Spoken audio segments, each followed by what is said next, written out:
Hi everyone, welcome back to Media Project with me Trias. Dan karena ini udah tengah hari, waktunya kita bercerita. Tapi sebelum lanjut, buat yang belum subscribe, please subscribe dulu channel ini. Dan kalau udah, mari kita lanjut. Guys, ngurusin drama donasi Mas Agus sedih banget. Itu emang bikin pusing ya.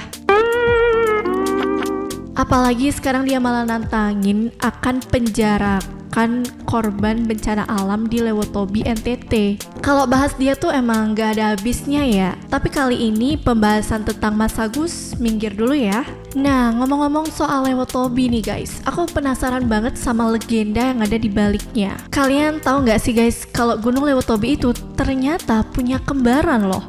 Gak cuma manusia aja ya, tapi gunung juga punya kembaran, jangan salah kalian. Mungkin beberapa dari kalian udah ada yang tahu tentang hal ini, tapi kita akan bahas lebih rinci lagi bagaimana asal-usul Gunung Lewotobi menurut cerita masyarakat setempat. Jadi, pada zaman dahulu dikisahkan ada dua pasang suami istri yang hidup berdampingan. Masing-masing suaminya itu bernama Puka dan juga Tobi. Nah, istri dari Puka dan Tobi ini kebetulan sama-sama lagi mengandung guys. Lalu para suaminya itu membuat kesepakatan, isinya itu kayak gini. Jika anak perempuan yang lahir dari keluarga Puka, maka status suku Puka akan berubah menjadi mame atau paman bagi Tobi.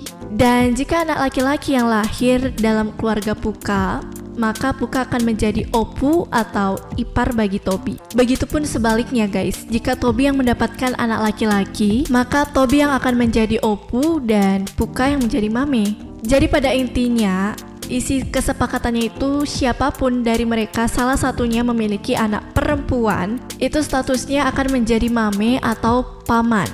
Tapi kalau misalnya mendapatkan anak laki-laki, statusnya akan menjadi opu atau ipar. Singkat cerita, saat melahirkan pun tiba, Tobi dan istrinya mendapatkan anak perempuan. Itu artinya Puka memandang mereka sebagai mame atau paman. Nah, kerennya lagi nih guys, Puka ini memiliki kebiasaan membuat gunung. Gila, keren banget gak tuh? Kesukaannya itu membuat gunung loh. Keren banget. Nah, Puka ini biasanya membuat gunung dari batu dan pasir. Tapi sayangnya usaha Puka ini selalu gagal karena apa yang dia buat itu selalu aja runtuh.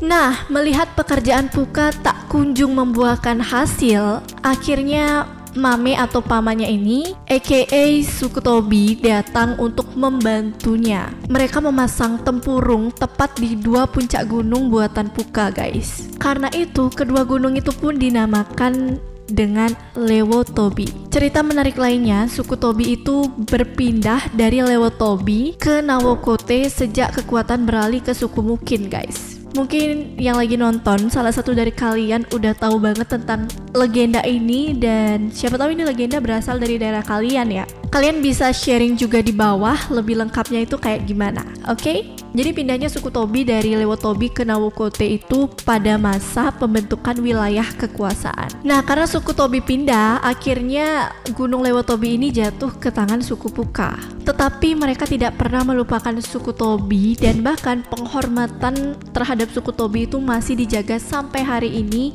dalam ritus adat guys. Aku tuh cinta banget deh sama daerah yang memang adat istiadat dan budayanya itu masih terjaga, tidak pernah luntur. Itu benar-benar dapet banget kebinekaannya. Dan puncak yang saat ini mengalami erupsi, konon katanya adalah puncak yang mana lubangnya itu ditutupi oleh suku Tobi pada zaman dahulu.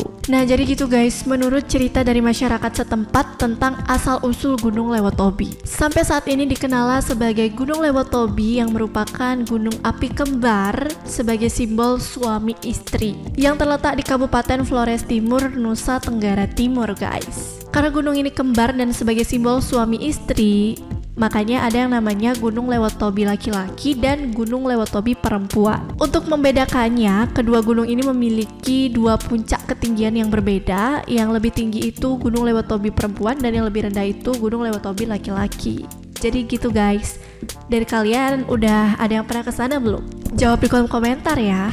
Nah, terkait erupsinya Gunung Lewotobi laki-laki, and fun fact nih guys, yang lebih sering erupsi itu Gunung Lewotobi laki-laki daripada Gunung Lewotobi perempuan loh. Bahkan sampai ada catatan sejarahnya. Melansir dari suara.com, pada tahun 1932 terjadi letusan gas yang pertama kali tercatat. Lalu tahun 1933 pada 17 Desember letusan abu yang cukup besar tercatat. Selanjutnya pada tahun 1939 letusan pada 17 Desember 6 tahun setelah letusan sebelumnya. Pada tahun 1991 letusan di puncak kawah tercatat pada bulan Mei dan Juni. Selanjutnya aktivitas vulkanik meningkat dengan gemuruh dan abu yang keluar pada 31 Maret, diikuti letusan besar pada 1 Juli. Lava pijar menyembur hingga radius 500 meter menyebabkan kebakaran hutan lebih dari 2,5 km dan abu terbang mencapai radius 8 km. Itu terjadi pada tahun 1999 dan pada tahun 2002 letusan terjadi pada 12 Oktober. Oh my god, sedahsyat itu loh dampaknya ya. Dan masih ada lagi catatannya guys. Di tahun 2003 pada 30 Mei terjadi letusan yang menyemburkan abu hingga lebih dari 200 meter dari puncak aktivitas seismik, terus berlangsung hingga September. Bahkan gunung ini masih menunjukkan aktivitasnya di era modern. Di tahun 2023 gunung ini kembali meletus dan intensitas erupsi meningkat tajam hingga awal 2024. Kenapa aku selalu merinding setiap ceritain sejarah kemarin ya guys, pas aku research dan baca tentang sejarahnya ini tuh benar-benar merinding banget gitu loh, sedahsyat itu dampaknya dari Gunung Lewotobi. Terus juga setelah tahu Gunung Lewotobi laki-laki ini lebih sering meletus, pertanyaan yang terbesit di benakku itu cuma satu, kenapa Gunung Lewotobi laki-laki lebih sering meletus dibandingkan Gunung Lewotobi perempuan? Padahal kan jarak mereka itu nggak jauh ya. Ternyata jawabannya karena Gunung Lewotobi laki-laki memiliki suplai magma yang lebih banyak dan juga memiliki sejarah erupsi yang paling panjang guys. Tapi bukan berarti Gunung Lewotobi perempuan nggak pernah erupsi ya guys, cuma memang lebih sedikit aja. Jadi gitu guys, please be safe all. Terutama buat para korban dan para relawan, kita kirimkan doa bareng-bareng yuk. Kita doakan supaya keadaan mereka di sana bisa segera pulih seperti sedia kala dan semakin membaik. Oh iya, jangan sampai disamperin Mas Agus deh ya. Kira-kira dia masih berani nantangin nggak ya setelah tahu legendanya? Menurut kalian gimana guys? Mungkin kalian lebih tahu versi lengkapnya, bisa sharing di kolom komentar. Dan aku mau tahu tanggapan kalian tentang pembahasan ini, so please tuliskan di kolom komentar. And by the way, segitu dulu ya video kali ini. Jangan lupa untuk like dan komen video ini. Jangan lupa juga untuk nyalakan notifikasi kalian supaya nggak ketinggalan hal-hal menarik lainnya. Setelah ini kita bakal bahas apa lagi ya guys? Komen di bawah dong. Thank you so much for watching and see you in next video. Bye bye.